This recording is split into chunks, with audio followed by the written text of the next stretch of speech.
अगर मैं यहाँ पर बोलूँ कि मैं दवाइयाँ भी खा लूँ, मैं कुछ करूँ भी ना मैं डाइट को चेंज करूँ, मैं ना एक्सरसाइज पे जोर डालूँ, मैं कुछ करूँ ही ना और स्ट्रेस ज़्यादा लूँ कि भैया मेरे को वेरिकोसील हो गया, हाय मेरे को वेरिकोसील हो गया, तो यही वेरिकोसील आपका सिर दर्द बन जाएगा।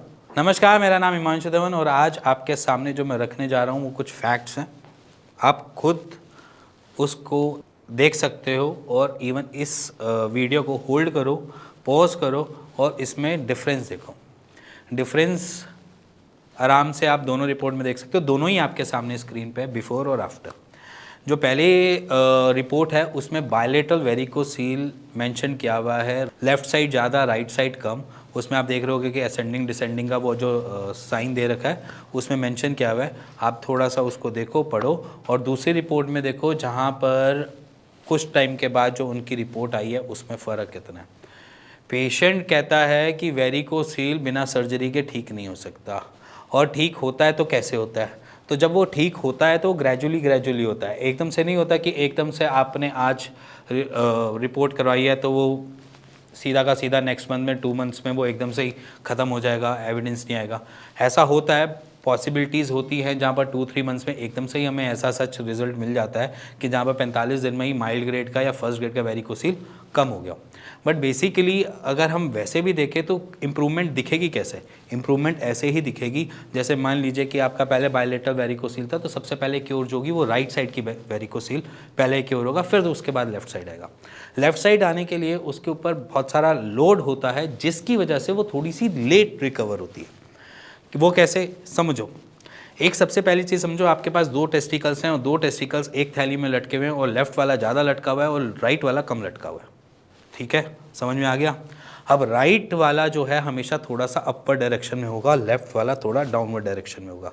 तो ज़्यादा से ज़्यादा जो वेन्स का लोड जो ले रहा है वो इस वक्त लेफ्ट साइड वाला ले रहा है। और मोस्ट ऑफ द केसेस में आप देखोगे तो दोनों के साइज़ में भी फ़र्क मिलेगा, लेफ्ट साइड थोड़ा साइज़ में बड़ा होगा और राइट साइड थोड़ा सा छोटा होगा। तो बेसिकली ये भी डिफरेंस आ जाता है और उसके साथ वेन पे लोड भी ज़्यादा पड़ रहा है, इसलिए लेफ़्ट साइड की वेरिकोसिल थोड़े रिकवर कम करती है, स्लो करती है। और उसी वजह से एक चीज़ और भी आपको नोटिस करने को मिलती होगी, जो लेफ़्ट साइड का वेरिकोसिल है वो हैंगिंग मोड पे ज़्यादा मिलता है। वेरिकोसिल हुआ है तो लेफ़्ट साइड वाला हैंग ज़्यादा होगा और जब वो हैंग ज़्यादा होता है तो उस पर और ज़्यादा दिक्कतें होती है। इसीलिए मैं कहता हूँ कि सपोर्टर पहनना ज़रूरी है कि वो हैंगिंग को रोक सके और आपकी रिकवरी फास्ट हो सके। इसलिए कहता हूँ एक्सरसाइज करना ज़रूरी है कि एक्सरसाइज आपके ब्लड के फ्लो को मेंटेन रखे, आपके टेस्टिस की जो न्यूट्रिशंस है उसको लैक ना होने दे और साइड बाय साइड आपके जो स्पर्म काउंट है उसको लैक ना होने दे। तो ये सारी चीज़ें रीज़न इसलिए किए जाते हैं या ये सारी चीज़ें आपको इसलिए बताई जाती है जिससे आप अपने वेरिकोसिल को समझ भी जाओ और उसके ऊपर अवेयर भी हो जाओ और उसके ऊपर एक्शन परफॉर्म करना चालू कर दो। देखो, किसी भी डॉक्टर के हाथ में नहीं होता कि आपका वेरिकोसिल बाद में बढ़ेगा या कम होगा या घटेगा, क्या होगा। बट अगर आप अपने लाइफस्टाइल को बेटर कर लो, अपने डाइट को बेटर कर लो, अपनी एक्सरसाइज पे जोर दे दो, तो सारी चीज़ें नॉर्मल तरीके से वापस आ जाती हैं। बट अगर मैं यहाँ पर बोलूँ कि मैं दवाइयाँ भी खा लूँ, मैं कुछ करूँ भी ना मैं डाइट को चेंज करूँ, मैं ना एक्सरसाइज पे जोर डालूँ, मैं कुछ करूँ ही ना और स्ट्रेस ज़्यादा लूँ कि भैया मेरे को वेरिकोसील हो गया, हाय मेरे को वेरिकोसील हो गया, तो यही वेरिकोसील आपका सिर दर्द बन जाएगा। आपको काटने लगेगा, आपको गंदे गंदे ख्याल आने चालू हो जाएंगे, कभी मेरे टेस्टिस छोटे हो रहे हैं, कभी मेरे बड़े हो रहे हैं, ऐसी एजम्पशन लगाने लग जाओगे आप। और वही एजम्पशन आपको और ज़्यादा पैनिक कैटेगरी में क्रिएट कर देगा, या जैसे मैं बोलूँ कि पैनिक सिचुएशन में बना देगा आपको और बार बार डरते रहोगे। तो उस डर से जीतने के लिए एक ही चीज़ है, उसको फेस करो, उससे फाइट करो। ठीक है, और जब खुद से फाइट करोगे ना तो आप लंबी दूर तक जा पाओगे। और अगर आप यहीं पे हार कर बैठ जाओगे कि होगा ही नहीं, चलो एंड सॉल्यूशन तो मेरे पास सर्जरी है ही तो सर्जरी करवा लेते हैं, तो उसके लिए भी मैं कह रहा हूँ कि अगर आप सोच भी रहे हो सर्जरी के लिए तो आज भी करवा सकते हो आप सर्जरी, इतनी दूर जाने की ज़रूरत नहीं है। बट उससे पहले अगर आप खुद ही उसको अंडरस्टैंड करके खुद ही उसको ठीक करने की कोशिश करते हो तो ज़्यादा बेटर है ना।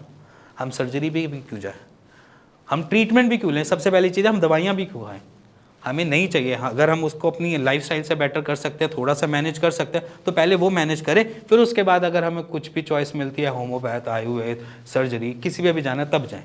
जब पता लग रहा हो कि भैया कहीं रिकवरी हमारी बिल्कुल स्लो हो गई है, जहाँ पर रिकवरी हमें आगे मिल ही नहीं रही है, एक स्टैंड आ गया है जहाँ पर रिकवरी हमें मिल ही नहीं रही है, बट रिफ्लक्सेस नहीं आ रहे, सारी चीज़ें नॉर्मल हो रही हैं, पेन नहीं हो रहा, कोई भी ऐसा सिम्टम्स सच नहीं दिखाई दे रहा जिससे हमें कुछ करवाना पड़े।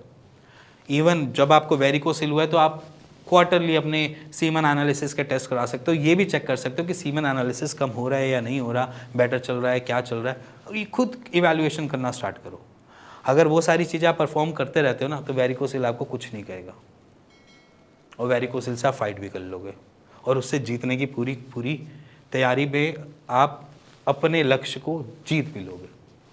अदरवाइज़ आप वैसे ही जैसे आज अभी मेरी वीडियो देख रहे हो वैसे ही औरों की भी वीडियो देखते रहोगे और उसके ऊपर कुछ एक्ट नहीं करोगे। इसी के साथ अगर आपको ये वीडियो समझ आई हो तो प्लीज़ मैं अपनी डिस्क्रिप्शन में लिंक शेयर कर देता हूँ, एक्सरसाइज का भी, डाइट का भी, और इसके साथ साथ आपको कैसे रहना है उसका भी, तीनों लिंक शेयर कर देता हूँ। वीडियो ज़रूर देखना और उसके बाद वो चीज़ें अपनी लाइफ में इम्प्लीमेंट करने की कोशिश करना अपने वेरिकोसिल से बाहर निकलने के लिए। इसी के साथ मैं इस वीडियो को एंड करता हूँ, और अगर आपको कुछ पूछना हो, जानना हो तो नीचे दिए हुए नंबर पे हमें अपनी रिपोर्ट शेयर कर सकते हैं, हमसे बात कर सकते हैं और उसका एक राइट सॉल्यूशन ले सकते हैं। इसी के साथ मिलेंगे नेक्स्ट वीडियो के लिए, तब तक के नमस्कार।